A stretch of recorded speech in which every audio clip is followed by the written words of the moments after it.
All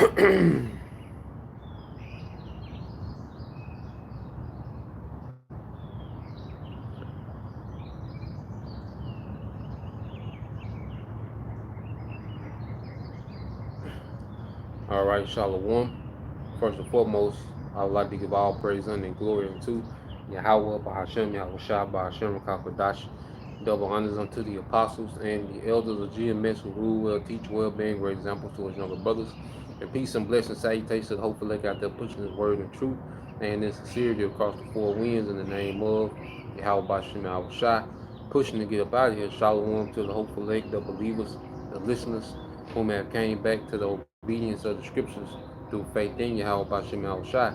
All right, what I want to get into today, all right, through the spirit and power of Yahweh Bashem Yahweh Shai, okay, is the good tree, all right, righteous rulers, all right, and this lesson was inspired by a lesson done by the elder Yatazak out of Dallas, him and the beloved, you know, priest, the brother name slipped my tongue, you know, Anah, Salak, yeah, the brother priest Anah, down there in Dallas.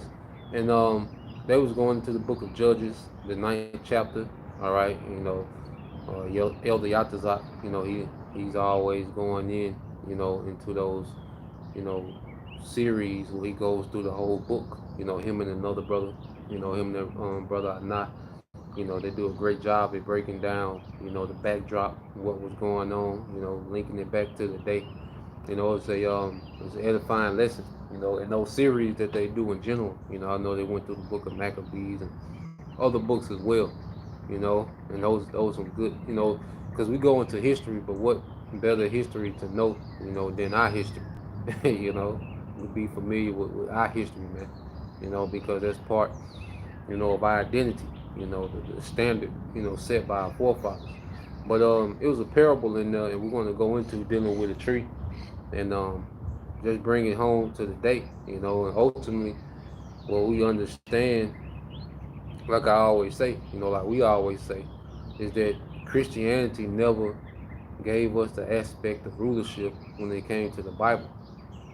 You know, Christianity, gave us this false, utopia of everybody, getting along, holding hands, okay, just playing harps, okay, floating around, okay, in another realm, okay, not knowing that the heaven that the Bible is speaking of, all right, is going to be a condition on the earth, okay, and true heaven is going to be under the rulership of Israel, the righteous rulership of Israel, okay.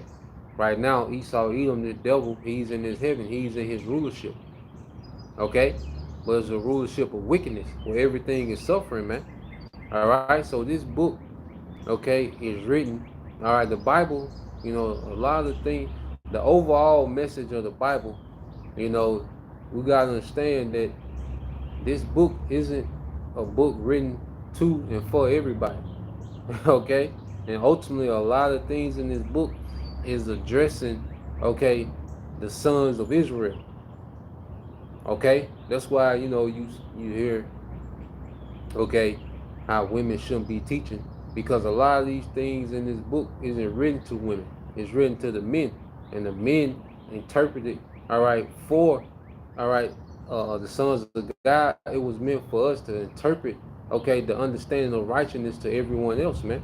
All right, first beginning with our nation, our women and our families, okay, and then we're supposed to be an example to all the nations, so when you go into the Bible, it's a manual of how to rule in righteousness in the earth, man.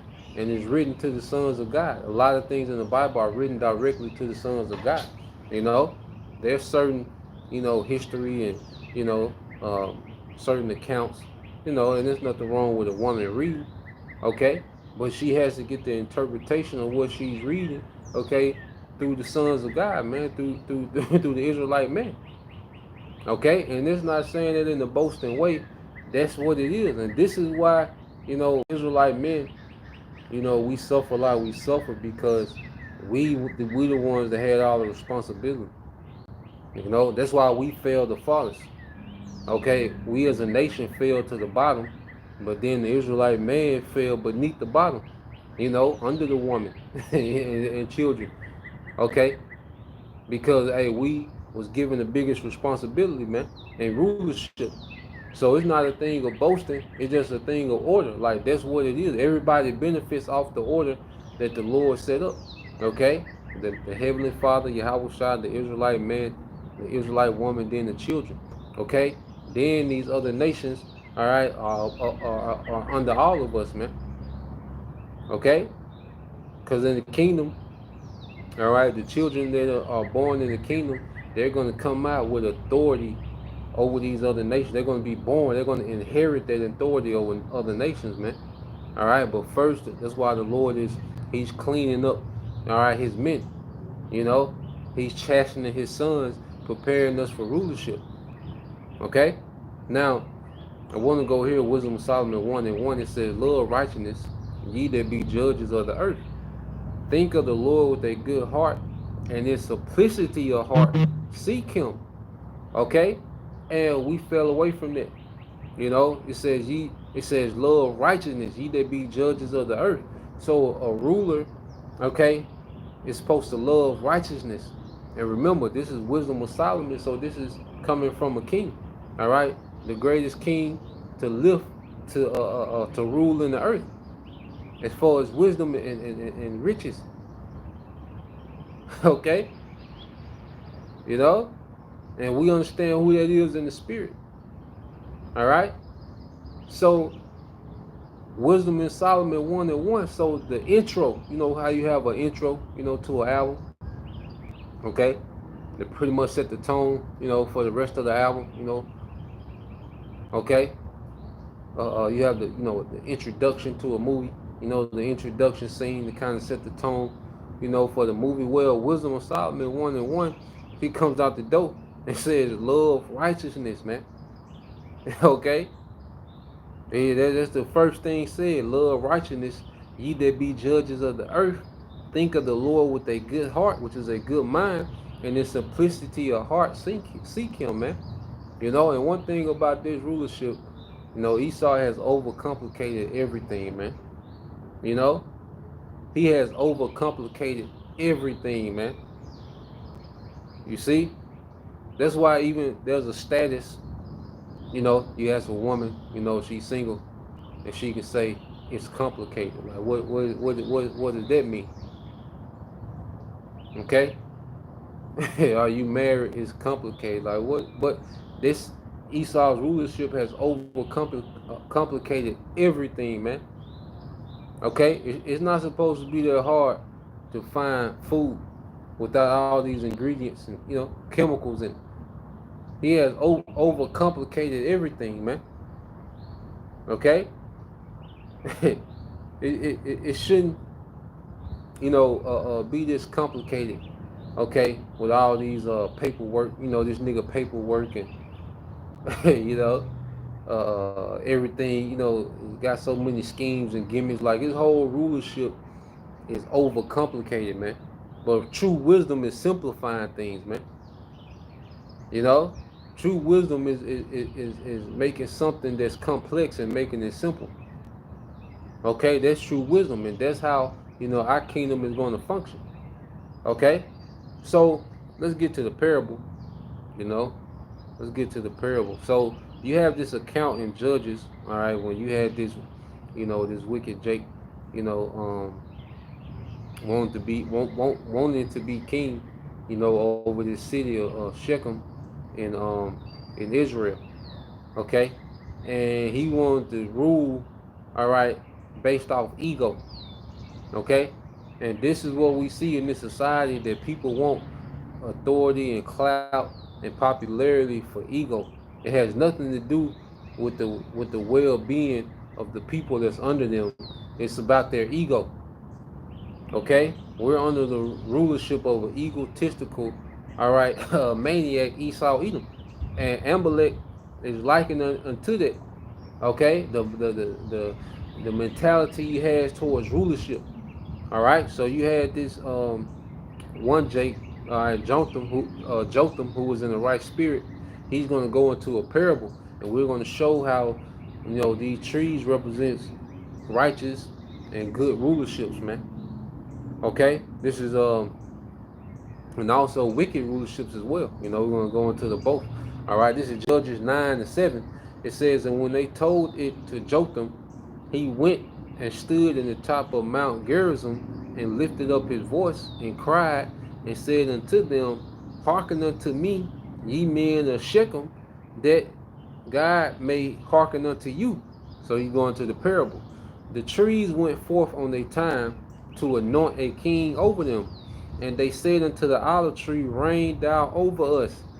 But the olive tree said unto them, should I leave my fatness wherewith by me they honor God and man, and and go to be promoted over the trees? And the tree said to the fig tree, come thou and reign over us. But the fig tree said unto them, should I forsake my sweetness and my good fruit, and go to be promoted over the trees? Then said the trees unto the vine, come thou and reign over us. And the vine said unto them, should I leave my wine, which cheereth good, which cheereth God and man, and go to be promoted over the trees? So he's going into a parable, how the trees, was having counsel about putting the king over them.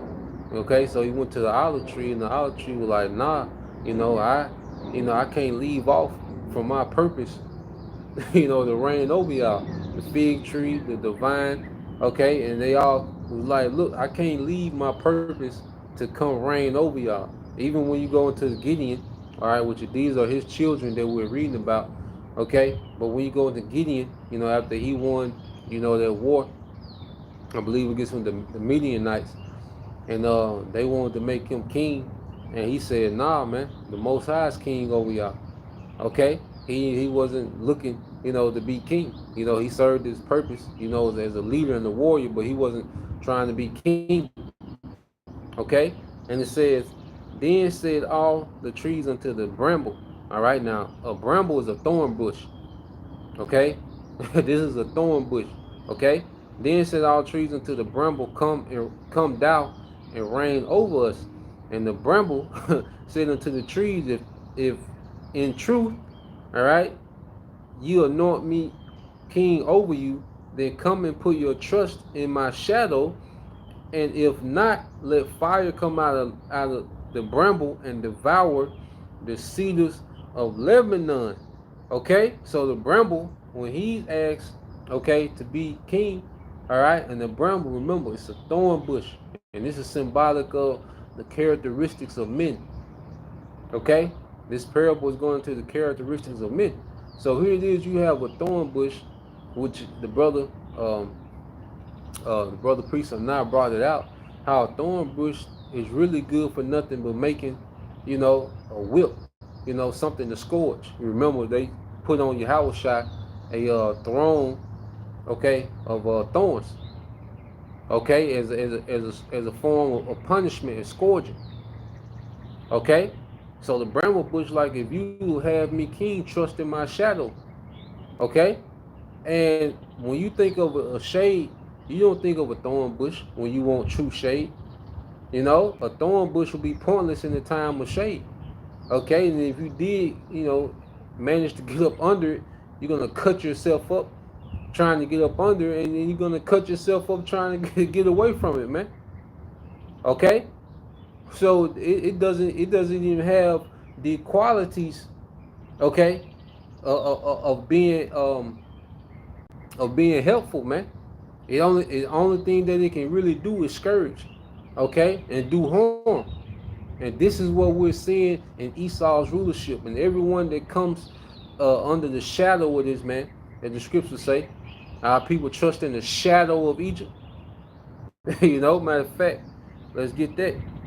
You see, our people trust in the shadow of Egypt, and it's to their ruin. Look at all our people that have taken on any type of culture that has came out of this man's rulership. Okay, look at Christians, look at niggas. Okay, look at anyone that has taken on Western customs, okay? Because your doctrine also represents a covering, you know? Your leadership is supposed to be your protection. When you go into the duty of a king, like he has the responsibility of protecting his realm, okay? And you look at how Esau runs the earth, no one is protected. Everyone is harmed. This system is created to harm you, man. All right? So when you go to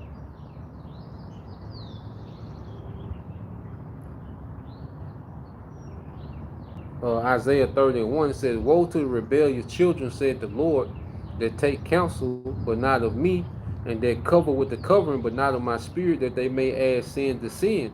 They walk to go down into Egypt, and have not asked in my mouth, to strengthen themselves in the strength of Pharaoh, to trust in the shadow of Egypt." Okay? Because you go, like I said, you go into a tree, there's certain trees that give off good shade. Okay, and the thorn bush isn't good for shade. Just like Esau, he's not good for rulership. Okay, nothing is protected, man. You have sex trafficking. Okay, poisons in the foods. Okay, you have gun violence off the chain. Okay, no one is protected, man. You know, uh, uh, uh, uh, neighborhoods, you know, where women are just a prey. Okay, nothing is protected in this man's rulership. Okay, wars everywhere. Look at what's happening over there in Gaza. Okay, but this man has the whole world in his hand, but this man is not, you know, a true shadow in the earth, man. And our people that trust in this shadow and that trust in this man protected protection, okay, are always disappointed. Okay, and now we're going to a time where they're going to be disappointed more than ever, because Esau, he doesn't even, first off, he doesn't protect you within his rulership, and he definitely can't protect you from the judgment from Yahweh Bashem Shai. Okay? It said, "Therefore shall the strength of Pharaoh be your shame, and the trust in the shadow of Egypt shall, in the shadow of Egypt, your confusion."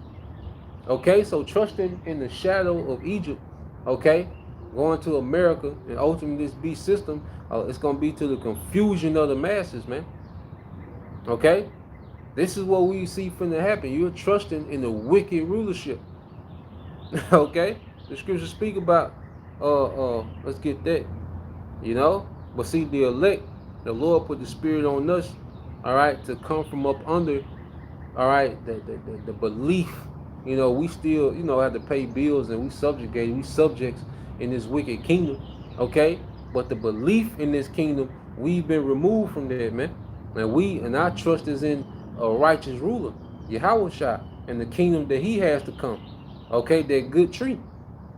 Okay? Now, let's go here. I believe it's in 2nd Ezra.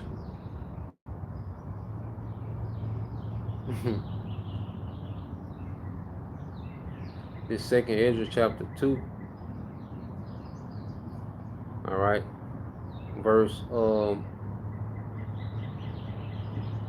I started 34. It said, "And therefore I say unto you, O ye heathen, that hear and understand, look for your shepherd. He shall give you everlasting rest, for he is nigh at hand, that shall come in the end of the world." So we're those heathens, you know, that hear and understand this word. Okay? That are looking for our shepherd, which is Yahweh Shai. Okay? And they have hope in that everlasting rest. And we understand that he is nigh to come. Okay? So we will leave under, you know, the enchantments of darkness. And that's why scriptures speak about us being translated from the power of darkness, man. Okay? Under this damn thorn bush. All right? And now we rest in this good tree. And we're gonna keep going into that. All right? And it says, "Be ye ready to the reward of the kingdom, for the everlasting light shall shine upon you forevermore." All right, that's the point. Flee the shadow.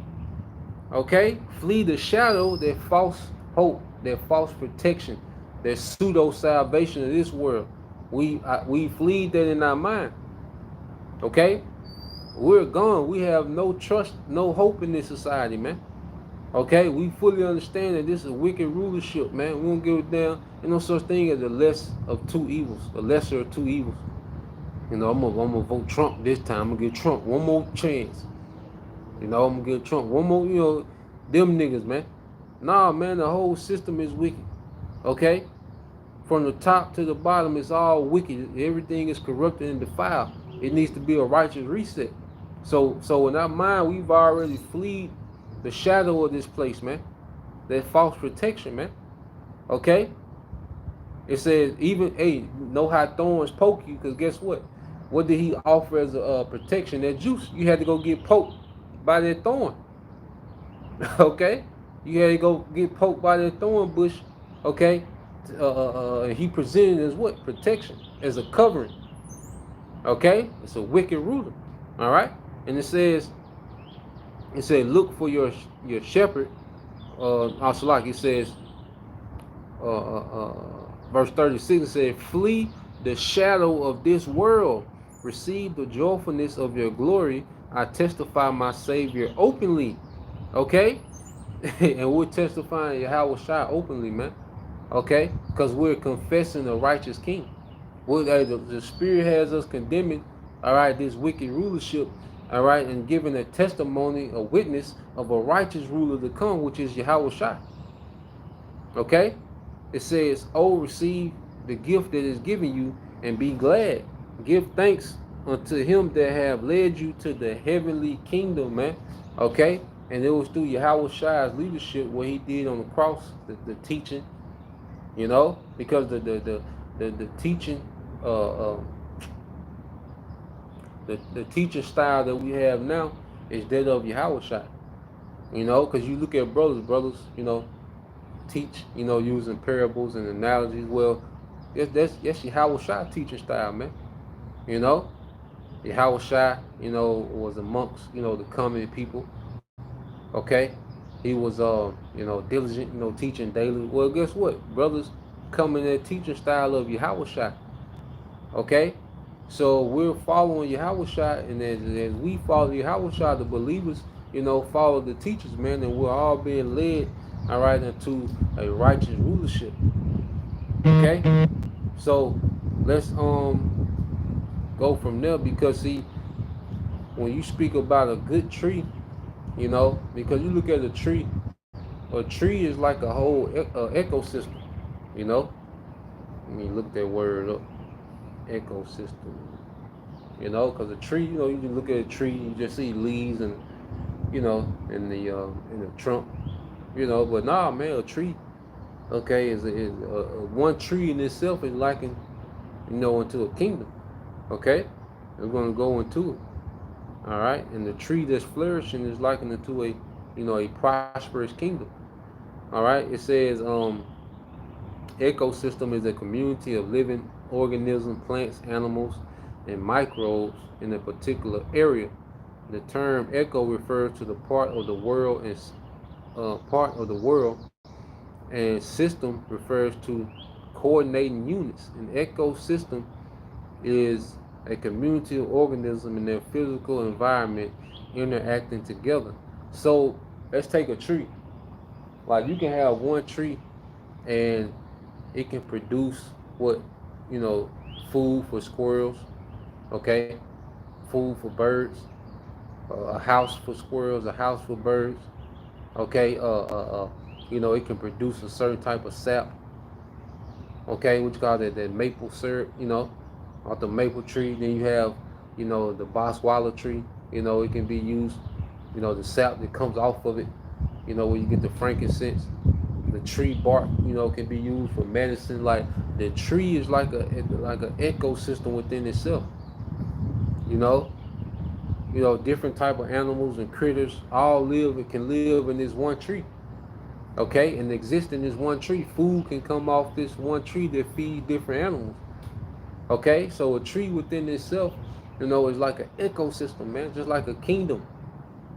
Okay, so a good tree represents a good kingdom. All right, even, Nebuchadnezzar, he was a heathen. Okay, he was a heathen king. All right, but he was likened unto a good tree. You know, he got proud. The Most High had to humble him. Okay, but he was likened unto a good tree because what you will have like some of these, you know, different kingdoms. Because Assyrians were known for their torture tactics. Like the Assyrians were known for a cruel kingdom. Okay, that's why the scriptures liken America into Assyria. A cruel kingdom. And then when you go into Nineveh, when Jonah was told to go to Nineveh to prophesy, he fled. Because the Assyrian kings were known for their horrific torture tactics, man. Like that's what they was known for. So when Jonah got the word to go to Nineveh, he dipped out. Because Assyria was known to be a very cruel, kingdom when it comes to punishment, man.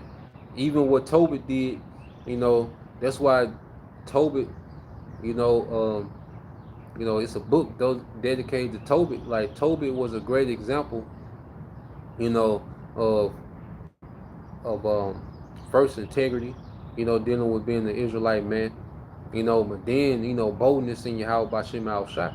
Because he was burying bodies, in Nineveh when they was told not to bury the bodies that's this because Assyria was big on dishonor. And so they wanted to, just have bodies laid out, okay, to be, like a psyop, you know. It was like a psychological thing to the people that they was ruling over. They kill you and just leave your bodies above ground. So you walk out, you see these dead bodies, man. You like, damn, people you just seen, a few hours ago. Now they're dead and laid out. It was a fear tactic, man. They ruled in fear. You know, there was another kingdom that was like a thorn bush, man. Okay, but when you go, into like when you go into Babylon, okay, they wasn't, it wasn't as harsh as the Assyrian Empire. That's why you had Jakes that didn't even want to leave Babylon, to come back and build the second temple. Babylon, it was kind of popping. He was still captivity. Jake was subject, and Jake was still captive. Okay, but it was, Babylon, it was kind of popping, man. The economy, everything was popping. Okay, so the scriptures, when you go to it,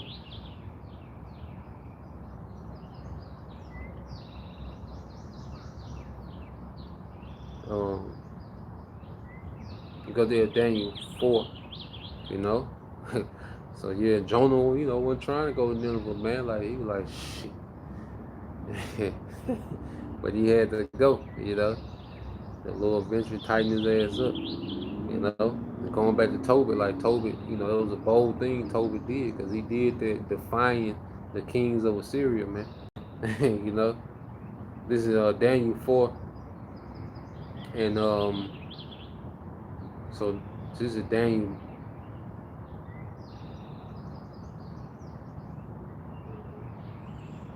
So this is Daniel coming in and breaking down the dream. He's gonna call him by his Babylonian name. As you get into it, all right. But this is Daniel that he's calling on to interpret the dream. It said, but at the last Daniel came in before me, whose name was Belshazzar, according to the name of my God, and in whom is the spirit of the holy gods. And before him I told the dream, saying, O Belshazzar, master of the magicians, because I know that the spirit of the holy gods is in thee, and no secret troubleth thee, to tell me the visions of my dream that I have seen, and the interpretation thereof. Thus were the visions of my head in my bed. I saw and behold a tree in the midst of the earth, and the height thereof was great, and the tree grew. All right, and the height of the tree, there was symbolic of Nebuchadnezzar, rising, amongst the ranks of men. Okay, and it says the tree grew and was strong, and the height thereof reached unto heaven, and the sight thereof to the end of all the earth. The leaves, okay, it represents, uh, him branching out, and ruling over, the known world, at that time.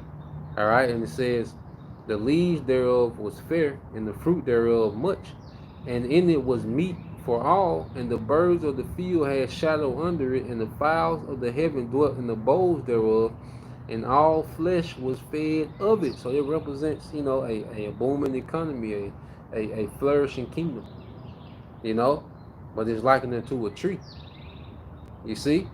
And then it says, I saw in the visions on my head upon my bed, and behold, a watcher, and the Holy One came down from heaven, which is the angel. Okay? So it goes into that tree being chopped down, okay, which was Nebuchadnezzar. Okay? Um,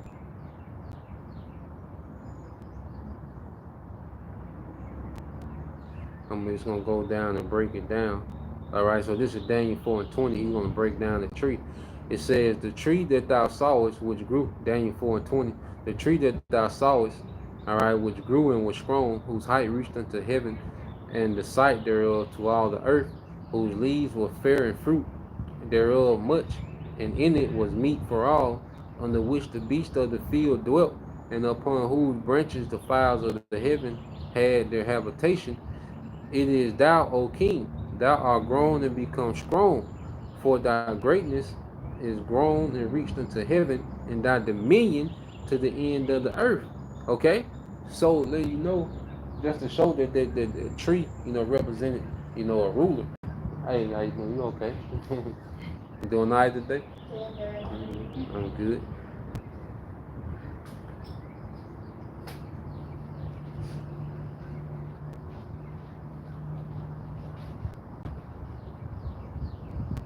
And so you go into it. Okay, I say that tree represented Nebuchadnezzar, and Nebuchadnezzar was considered, a decent ruler, of the Neo-Babylonian Empire. He's considered, the greatest amongst, those kings that came, all right, in their succession, you know.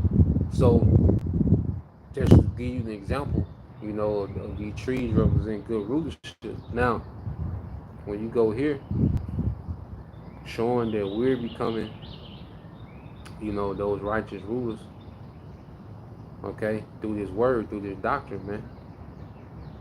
Let's go here. I see another thing too. A good king,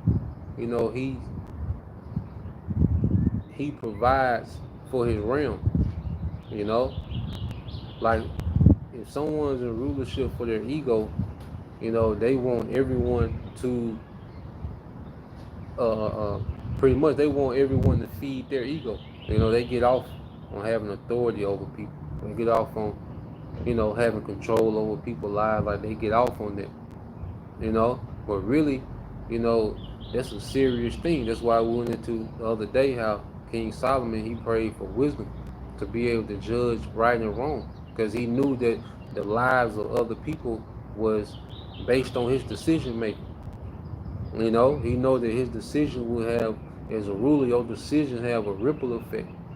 You know, so as a king, you want your decision making to be beneficial to the realm. Okay, not the realm just being beneficial to you, because if you take care of the people as a king, by default the people are going to take care of you by default. But first the king has to take care of the people. Okay, he has to make decisions that benefit the people. Okay, that's why you go into, because the brother brought out, because he went into the commentary of Judges, the ninth chapter, and it was speaking about a good tree, and the commentary went into how, when you're, so concerned, someone who's sincerely concerned about, being a good servant, you know, they don't have time, to have these ambitions, you know, to be, to be rulers, like pretty much the main thing for us is to be occupied in service, you know, all right, because the Lord going to exalt who's meant for it. Like You shouldn't just want to be king or a ruler for the sake of being a ruler for your ego. You know, if you built for that, guess what? It's gonna fall in your lap. Okay. The main thing we should be focused on now is serving. Okay, Yahweh Shah, when he washed the feet, you know, of the disciples, he was showing them, he was giving them an example on how, they should be in the spirit of a servant. Yahweh Shah said, I'm amongst you as one who served, even though he was the greatest. Okay? And being a wise ruler, a righteous ruler, a righteous ruler always has the mind of a servant, man. You know, that should be the number one priority of rulership is to serve. If everyone's serving everybody wins. You see? And the rank, all right, that's there for order's sake. You see? Right, there's a time, to pull a rank and, get things in order. All right? And then there's a time of serving, man. And this is the balance that we're learning. And that's why the Lord got us at the bottom, brothers. We have to understand, like, this is why we're at the bottom. This is going to benefit us in rulership, being in this position, being beneath the bottom, as the sons of God. This is going to be beneficial to us in rulership. Like, we need to see things from this perspective. Okay? Like, we need to see things from this perspective and how jacked up it is, man. So we can become those good trees, man. All right? So, yeah, everything you gotta understand with the king, everything, branched off the king. The economy, like I say, the agriculture, the family, the,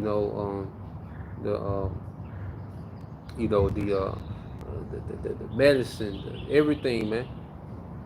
You know? Peace, all that branched off the king, man. So you go here. Let's get this in Luke 13. I want to say 18. Luke 13 and 18 said, Then said he unto what is the kingdom of the Most High like? And whereunto shall I resemble it? And this is how I give the parable.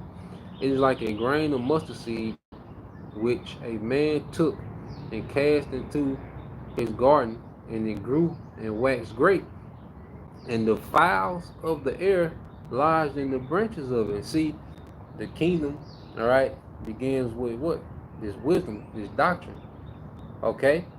And going back to Elder Albert Bivens, there was the Lord planting, the mustard seed of the kingdom. In this time, ultimately Yahweh Shah, when Yahweh Shah died, it's like he was being planted, he rose. Okay? There was the resurrection of the kingdom. Okay? And in this time he planted, Elder Albert Bivens. Okay? And then what? That wisdom branched out, to High Priest Yahweh, King Mashah, High Priest Ariah. Then trickling down, it branched out. Right? It branched out again to our apostles and elders today. And then you started seeing, these heads of camps pop up, branch out, all right, throughout America, then eventually throughout the world. Okay? And now you have the believers able to lodge in this tree. You got the believers able to lodge in this tree and be confident and come get this food. Like, this is a real shadow. Like, this is real protection, likened it to a tree. Okay? I say it's a place of being fed. Like I say, it's a place of healing. Like the tree bark, got different medicinal properties. Okay? So the kingdom has been planted, and now we've seen it spring up in the earth, man, likened it to a tree. All right? And it's going, and it's going to keep growing into an actual kingdom in the earth. You see? So just wanted to go into that, man. I'll say it's so much more we can go into, but I think the point being made. We can always revisit those points and, bring out different precepts, you know, but just going into, the good tree, and we're becoming those good trees, all right, that's being built, for a righteous rulership, being joint heirs with Yahweh Shai, Matter of fact, let me end there, all right, this, Sirach, the book of Sirach, chapter 10, verse 4, it says, the power of the earth is in the hand of the Lord, and in due time he will set over it one that is profitable, man, and that's going to be Yahweh Shai, all right? Yahweh Shai's rulership is going to be beneficial, okay, to the whole earth, man, beginning with Israel, because after that 1,000-year period, all right, the nations, excluding Esau, who will be destroyed, okay, they're going to benefit off righteous rulership. They're going to be able to lodge in that good tree, and be fed. They're not going to have immortality. They're not going to be on the level of an Israelite. They're not going to be in the new covenant. They're not going to have access to the earth as we have, okay? But they're going to get to enjoy, you know, the benefits of good rulership, okay? This is Wisdom of Solomon 6:24. It says, but the multitude of the wise is the welfare of the world, and a wise king is the upholding of the people. Okay? So the welfare of the world, is in the hands of the rulership. And this is why we see the earth in such a bad condition, because of the rulership.